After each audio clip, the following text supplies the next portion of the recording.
Hi friends, welcome to Punitha sweet. எல்லோரும் எப்படி இருக்கீங்க? இப்போ நம்ம இந்த வீடியோவில் என்ன பார்க்க போகிறோன்னா, என்கிட்ட எல்லாருமே கேட்டுட்டு இருந்தீங்க, நீங்கள் எக்ஸாம் வந்துருச்சு, அதனால் என்கிட்ட என்ன கேட்டிங்கன்னா, ஒரு ஸ்டடி பிளான் கொடுங்க நான் படிக்கிறதுக்கு அப்படின்னு சொல்லிட்டு கேட்டுகிட்டே இருந்தீங்க. அந்த ஸ்டடி பிளான் தான் இப்போ நான் கொடுக்க போகிறேன். குரூப் 2 அண்ட் குரூப் 2A பார்த்தீங்கன்னா 2022க்கு எப்போ எக்ஸாம் அப்படின்னு பார்த்தீங்கன்னா May 21, 2022 நமக்கு எக்ஸாம் வந்துடும். அந்த எக்ஸாமுக்கான பிளானை தான் பார்க்க போகிறோம்.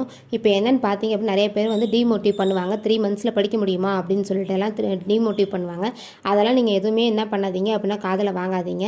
இந்த பிளான் கொஞ்சம் ரஷ் பண்ணுற மாதிரி தான் இருக்கும், இருந்தாலும் படித்து தான் ஆகணும், வேறு வழி கிடையாது. ஈஸியாக தான் இருக்கும், நம்ம படிச்சிடலாம் ஃப்ரெண்ட்ஸ். என்னோட சேர்ந்து நீங்களும் இதை என்ன பண்ணுங்கள் அப்படின்னா படிங்க. நானுமே இந்த எக்ஸாம் எழுத போகிறேன், அதனால் நீங்கள் என்ன பண்ணுங்கள் அப்படின்னா என்னோட சேர்ந்து நீங்கள் இதை நிறைய பேர் என்கிட்ட கேட்டீங்க, நீங்கள் இவ்வளோ சொல்கிறீங்களே நீங்களும் எக்ஸாம் எழுதலாம் இல்லையா அப்படின்னு கேட்டீங்க. அதனால் என்ன பண்ண போகிறேன் அப்படின்னா நானுமே படிக்க போகிறேன் இந்த எக்ஸாமுக்கு. என்னோட சேர்ந்து நீங்களும் என்ன பண்ணலாம் அப்படின்னா இதை படிக்கலாம். இப்போ இதை பார்த்தீங்க அப்படின்னா உங்களுக்கு May 21 தான் எக்ஸாம். ஸோ 3 மந்த்ஸ்ன்றதுனால இந்த பிளான் எப்போ வரும் அப்படின்னு பார்த்தீங்கன்னா March 1 ஸ்டார்ட் பண்ணுற மாதிரி இருக்கும். ஆனால் இதை நீங்கள் நான் இப்போவே அப்லோட் பண்ணிவிடுவேன் நீங்கள் யூடியூப்பில். அப்புறம் நீங்கள் என்ன பண்ணலாம் அப்படின்னா இதை என்றைக்கு பார்க்குறீங்களோ அன்றைக்கே Day 1 சொல்லிட்டு நீங்கள் படிக்க ஆரம்பிச்சிடலாம். இதை இதுக்கப்புறம் இது முடிச்சதுக்கப்புறம் என்ன பண்ணுவீங்க அப்படின்னு பார்த்தீங்கன்னா அடுத்தடுத்து பிளான் வரும். அந்த அடுத்தடுத்து பிளான் படிக்கிறது எப்படின்னா நம்ம சீக்கிரமாகவே இந்த பிளான் முடிகிறதுக்குள்ளேயே அந்த பிளான் வந்துடும். அந்த மாதிரி நம்ம போட்டு முடிச்சுடுவோம். படிக்க வேண்டிய வேலை மட்டும்தான் உங்களோடது. நம்ம ஃபர்ஸ்ட் பார்க்கலாம்.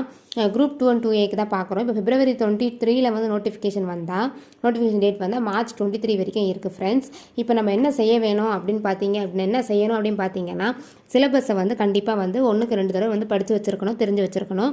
அதுக்கப்புறம் புக்ஸ் பார்த்தீங்கன்னா சமச்சீர் புக் 6th-லேருந்து 12th வரைக்கும் கண்டிப்பாக இருக்கணும். என்னென்ன சப்ஜெக்ட் இருக்கணும் அப்படின்னா சோஷியல், சயின்ஸ், மேக்ஸ், லாங்குவேஜ் இதெல்லாம் உங்களுக்கு என்னவாக இருக்கணும் அப்படின்னு பார்த்தீங்கன்னா உங்களுக்கு கண்டிப்பாக இருக்கணும். அது அறிவியல், சமூக அறிவியல், கணிதம் அப்படின்னு சொல்லிட்டு உங்களுக்கு புக்ஸ் இருக்கணும். அப்புறம் பிளான் பார்த்தீங்க அப்படின்னா இந்த பிளான் நீங்கள் ஃபாலோ பண்ணாலும் பண்ணலாம்.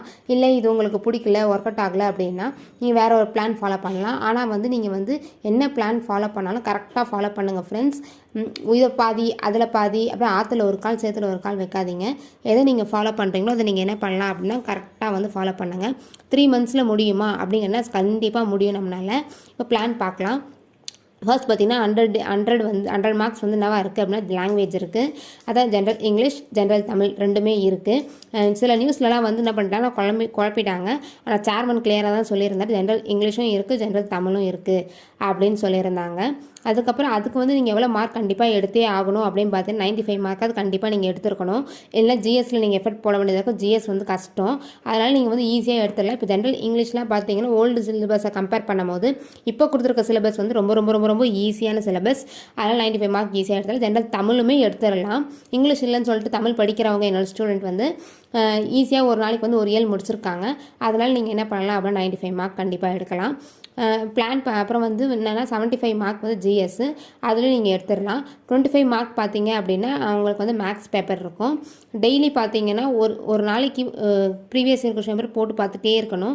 எத்தனை வருஷம் ப்ரீவியஸ் இயர் கொஷின் பேப்பர் போட்டு பார்க்கணும் அப்படின்னா 15 இயர்ஸ் போட்டு பார்க்கணும்.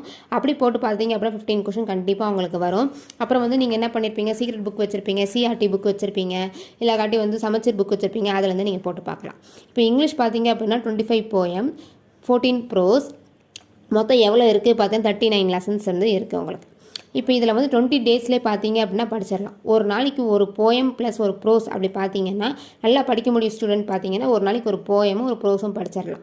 அப்புறம் 39 டேஸில் உங்களுக்கு முடிச்சிடலாம். இல்லை என்னால் படிக்க முடியாது அப்படின்னா கூட டெய்லி ஒன்று நீங்கள் எடுத்தீங்கன்னா 39 டேஸில் படித்து முடிச்சிடலாம்.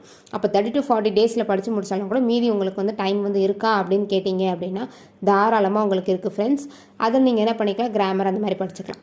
இப்போ இதுக்கு என்ன பண்ணணும், கிராமருக்கு இந்த இலக்கணத்துக்குலாம் என்ன பண்ணணும் அப்படின்னா நீங்கள் ப்ரீவியஸ் இயர் கொஸ்டின் பேப்பரை ஃபாலோ பண்ணணும், டெஸ்ட் எழுதி பார்க்கணும். இதில் இயல் பார்த்தீங்க அப்படின்னா 6th term 1 பார்த்தீங்க அப்படின்னா 3 இயல் இருக்கும். அதான் term 1, term 2, term 3 அப்படின்னு சொல்லிட்டு 3 பருவம் இருக்கும்.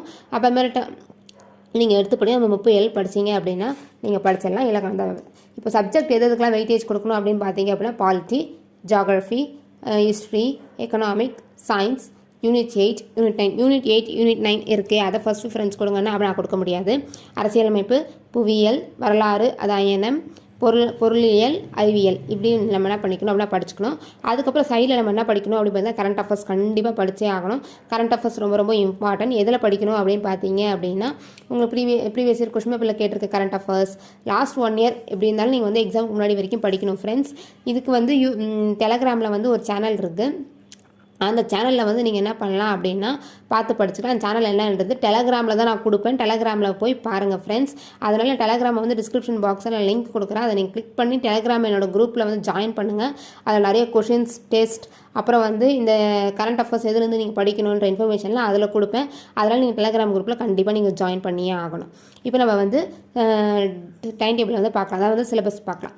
Day 1 என்ன படிக்கணும்னா பாலிட்டி எடுக்க போகிறோம். பாலிட்டியில் வந்து அரசியலமைப்பு, அதாவது கான்ஸ்டியூஷன் ஆஃப் இந்தியா அப்படின்றத படிக்க போகிறோம். இந்தியா அரசியலமைப்பு உருவாக்கும். அதுக்கப்புறம் வந்து இது பிராமல் படிக்கணும். அது வந்து முன்னுரையிலேருந்து அது வரைக்கும் படிக்கணும்.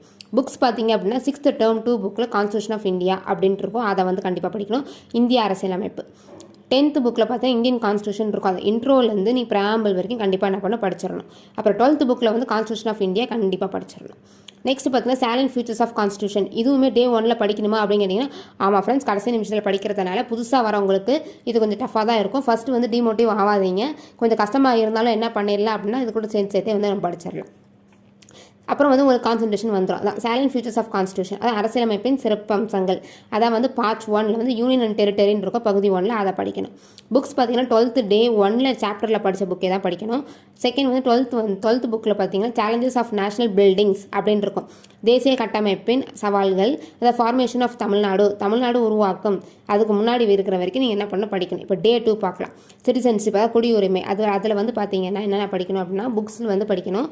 ஃபண்டமெண்டல் ரைட்ஸும் படிக்கணும். இல்லை சிட்டிசன்ஷிப்பும் குடியுரிமையும் ஃபண்டமெண்டல் ரைட்ஸும் எதில் படிக்கணும் அப்படின்னா 8th வந்து சிட்டிசன் அண்ட் சிட்டிசன்ஷிப்னு இருக்கும். அதாவது குடிமகன் ப்ளஸ் குடியுரிமை அப்படின்னு இருக்கும். அதை படிக்கணும். அப்புறம் வந்து 10th புக்கில் வந்து 1.5 1.6ன்னு பாயிண்ட் நம்பரில் இருக்கும். அந்த 2 பாயிண்ட்டை வந்து கம்பல்சரியாக படிக்கணும். அடுத்து Day 3 பார்த்தீங்கன்னா டிபிஎஸ்பி, அந்த அரசுக்கு நெறிக்காட்டும் முறைகள், அதை வந்து கண்டிப்பாக படிக்கணும். எஃப்டி அடிப்படை கடமைகள், அதையும் படிக்கணும். புக்ஸ் பார்த்தீங்க அப்படின்னா 10th புக்கில் பார்த்தீங்கன்னா 1.7 1.8. ஆக்சுவலி நீங்கள் வந்து மேலே படிச்சிங்க இல்லையா Day 2க்கு என்ன படிச்சிங்க 10th 1.5 1.6 படிச்சிங்க. அதோட கண்டினியூஷன் தான் இது 1.7 1.8. அப்புறம் 7th term 1 புக்கில் வந்து ஈக்குவாலிட்டி, தான் சமத்துவம் அப்படின்னு இருக்கும். அது 2 பேஜ் இருக்கும். அந்த 2 பேஜை கம்பல்சரியாக படிக்கணும். 6th வந்து term 1 பார்த்தீங்கன்னா அச்சீவிங் ஈக்குவாலிட்டி, சமத்துவம் பெறுதல், அதுவும் வந்து படிக்கணும். Day 4 பார்த்தீங்கன்னா பிரசிடென்ட், ஜனாதிபதி. அப்புறம் வைஸ் பிரசிடென்ட், பிரைம் மினிஸ்டர், அவங்கள பற்றிலாம் படிக்கணும். புக்கு பார்த்தீங்கன்னா 10th Volume 1 சென்ட்ரல் கவர்மெண்ட்டுன்னு இருக்கும், அது மத்திய அரசு, அதை படிக்கணும். அதில் பிரசிடென்ட்னு இருக்கும், வைஸ் பிரசிடென்ட் இருக்கும், அதாவது ஜனாதிபதி, துணை ஜனாதிபதினு இருக்கும், அதையும் படிக்கணும். 12th வந்து எக்ஸிக்யூட்டிவ்னு இருக்கும், அதான் ஆட்சித்துறை, அதை படிக்கணும். அந்த விபி வைஸ் பிரசிடென்ட்டும் பிரசிடென்ட்டை பற்றி கம்பல்சரி நீங்கள் என்ன பண்ண படிச்சிருக்கணும். Day 5 வந்து லாங்குவேஜ் நம்ம சைட் பை சைடு நம்மளே படிச்சுட்டு இருக்கோம் இல்லையா, அந்த சைட் பை சைடாக என்ன பண்ணணும், அந்த லாங்குவேஜை ரிவிஷன் பண்ணணும். அடிஷ்னலாக என்ன பண்ணணும்னா பயோகிராஃபி படிக்கணும். ஒரு அப்துல் கலாம் பற்றியோ, ஒரு எது சொல்கிறது ஜவஹர்லால் நேரு பற்றியோ, அந்த மாதிரி நீங்கள் என்ன பண்ணணும்னா சைட் பை சைட் ஒரு டாபிக் கம்பல்சரியாக படிக்கணும். Day 6 பார்த்தீங்கன்னா ஐஎன்எம்னா வரலாறுல கண்டிப்பாக வந்து 1885 1947 வரைக்கும் படிக்கணும். அதாவது இந்தியன் நேஷனல் காங்கிரஸ்க்கு முன்னாடி இருக்கிற வரைக்கும் கண்டிப்பாக என்ன பண்ணணும் அப்படின்னா படிச்சிருக்கணும்.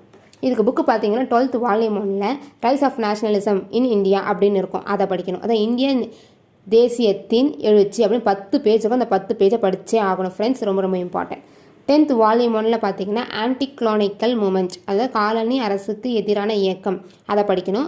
அது ஐஎன்சி ஃபவுண்டேஷன், அந்த யார் ஃபவுண்டேஷன், அதெல்லாம் படிக்கணும். இந்திய தேசிய காங்கிரஸ் தோற்றம், அதை படிக்கணும். அப்புறம் ஹோம் ரூல், அது வந்து 1916 18 இயர் வரைக்கும் நம்ம வந்து இந்த ஹோம் ரூல் படிக்கணும். அதாவது தன்னாட்சி இயக்கம் அப்படின்றத என்ன பண்ணணும் அப்படின்னா படிக்கணும். Day 7 பார்த்தீங்கன்னா 12th ஓல்டு புக் படிக்கணுமா அப்படின்னு பார்த்தீங்கன்னா கம்பல்சரியாக படிக்கணும். ஏன் படிக்கணும்னா இப்போ கொடுத்துருக்க வரப்போகிற டாபிக் பார்த்தீங்கன்னா நியூ புக்கில் வந்து அங்கங்கே பிச்சு இருக்கும். ஃபர்ஸ்ட் பேஜ் ஒரு 2 லைன் இருக்கும், ஒரு 3வது பேஜில் பார்த்தீங்கன்னா ஒரு 4 லைன் இருக்கும், அப்படி இருக்கும். இதில் வந்து ஒட்டுக்காக இருக்கும், அதனால் படிக்கணும்.